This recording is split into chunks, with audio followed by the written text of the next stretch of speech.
ইতিমধ্যে আমাদের অবস্থান পরিষ্কার করেছি, যেটা দল হিসেবে 2 মেয়াদের বেশি কেউ প্রধানমন্ত্রী থাকতে পারবে না, এটি আমাদের দলীয় পজিশন। বাংলাদেশের সংসদের সময়কাল যেহেতু 5 বছর, সেই হিসেবে অন্য অনেকে বলেছে 10 বছরের প্রশ্নে, সেখানে আমরা বৃহত্তর স্বার্থে একমত পোষণ করেছি। 2 মেয়াদ হোক কিংবা 10 বছর হোক, এই জায়গায় আমরা একমত আছি। কিন্তু তারপরেও আমরা ঐক্যমতে পৌঁছাতে পারি না, এটা দুঃখজনক। সকলেরই মনে রাখা দরকার যে একটা গণ অভ্যুত্থান পরবর্তী পরিস্থিতিতে আমরা আজকের এই আলোচনাগুলো করছি, এবং ভবিষ্যতে যেন কেউ ক্ষমতা থেকে স্বৈরতান্ত্রিক হয়ে উঠতে না পারে, সেই কারণেই কিন্তু আমরা রাষ্ট্র কাঠামোর সংস্কার সহ প্রধানমন্ত্রী, রাষ্ট্রপতি বা গুরুত্বপূর্ণ বিষয়গুলোর পদের ক্ষমতার ভারসাম্য নিয়ে কথা বলছি। রাষ্ট্রপতির নির্বাচন নিয়েও গতদিন আলোচনা হয়েছে, আপনারা জেনেছেন, সেখানেও ঐক্যমতে পৌঁছানো যায় নাই। আজকে বাংলাদেশে আরো একটি গুরুত্বপূর্ণ বিষয়, যেটা এই মুহূর্তে অনেকদিন ধরে আলোচনা হয়েছে, এবং এই আন্দোলনের আমি মনে করি ম্যান্ডেট গণ অভ্যুত্থানের তো একটা সংবিধান পরিবর্তন করা বা সংশোধন করা। সেই সংবিধান সংশোধন কমিটি কিন্তু বিভিন্ন রাজনৈতিক দলের সাথে আলাপ আলোচনা করে মতামত নিয়ে তারা একটা খসড়া নিয়ে আলোচনা করছে। আমাদের দলের পজিশন ছিল যে সাম্য, মানবিক মর্যাদা, সামাজিক সুবিচারের পাশাপাশি গণতন্ত্র এবং ধর্মীয় সম্প্রীতিকে ইনক্লুড করা, যেহেতু ধর্ম নিরপেক্ষতা কিংবা ধর্মীয় স্বাধীনতা এগুলো নিয়ে নানান ধরনের একটা মতনৈক্য তৈরি হচ্ছে, সেখানে আমরা ধর্মীয় সম্প্রীতির কথা আমাদের দলের জায়গা থেকে বলেছি।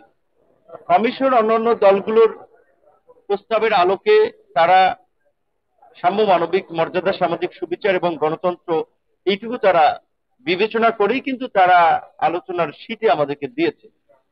এখানে আজকে আলোচনায় পৌঁছানো যায়নি শেষ পর্যন্ত। সেখানে অনেকে বলার চেষ্টা করেছেন যে এটা পার্লামেন্টের যারা আপনার বিজয়ী দল বা যারা সরকার গঠন করবে তারা পার্লামেন্ট এসে ঠিক করবে। যেখানে একটা গণ অভ্যুত্থান পরবর্তী পুরো রাষ্ট্রযন্ত্রের সংস্কার নিয়ে আমরা আলাপ করছি, যদি পার্লামেন্টের উপরে আমরা ছেড়ে দিতাম তাহলে তো আজকের আলোচনার প্রয়োজন হতো না। তো জাতীয় ঐক্যমত্যে কমিশন গঠনই তো করা হয়েছে যে রাজনৈতিক দল, নাগরিক সমাজ, বিভিন্ন সংগঠনের মতামত নিয়ে রাষ্ট্র সংস্কারের প্রশ্নে একটা ঐক্যমত করা। সেখানে ঐক্যমত কমিশনের এত অনৈক্য আমার মনে হয় যে আমাদের প্রত্যাশিত নয়। রাজনৈতিক দলের নেতৃবৃন্দ কিংবা যারাই কথা বলেন, প্রেসের সামনে খুব ভালো ভালো কথা বলেন, কিন্তু দেখা যায় ভিতরের আলোচনা আসলে অনেকে একমত হচ্ছে না, সেটাও কিন্তু আপনারা বিটিভিতে লাইভ দেখছেন। তো আমাদের প্রত্যাশা থাকবে যে যেহেতু 2 দিনের গ্যাপ নিয়ে আবার বুধবারে আলোচনাটা শুরু হচ্ছে এবং বেশ কয়েকটি বিষয় ঝুলে আছে, এনসিসি, দ্বিকক্ষ বিশিষ্ট পার্লামেন্ট, রাষ্ট্রপতি নির্বাচনের প্রক্রিয়া, প্রধানমন্ত্রীর মেয়াদ এবং সংসদে নারীর প্রতিনিধিত্ব, এই প্রায় 5-6টা বিষয় ঝুলে আছে, যেগুলো আলোচনা হয়েছে দফায় দফায়, এখনো পৌঁছানো যায়নি। তো আমাদের প্রত্যাশা থাকবে যে রাজনৈতিক দলগুলো যার যার দলের জায়গা থেকে আলোচনা করে দলের একটা ক্লারিফিকেশন নিয়ে আসবে।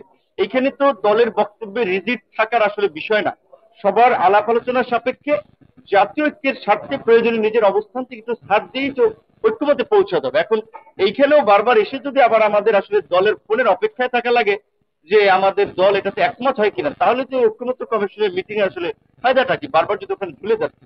তো আমাদের প্রত্যাশা থাকবে যে অনেকগুলো মিটিং হয়েছে, অন্তত যে বিষয়গুলো ঝুলে আছে সেগুলো সহ প্রয়োজনীয় সংস্কারের জন্য যেন আমরা সবাই যার যার জায়গা থেকে একটু ছাড় দিয়ে হলেও একটা ঐক্যমতে পৌঁছাই, যার মধ্যে দিয়ে আমাদের প্রত্যাশিত আগামীর নতুন বাংলাদেশ আমরা দেখতে পাবো। ধন্যবাদ।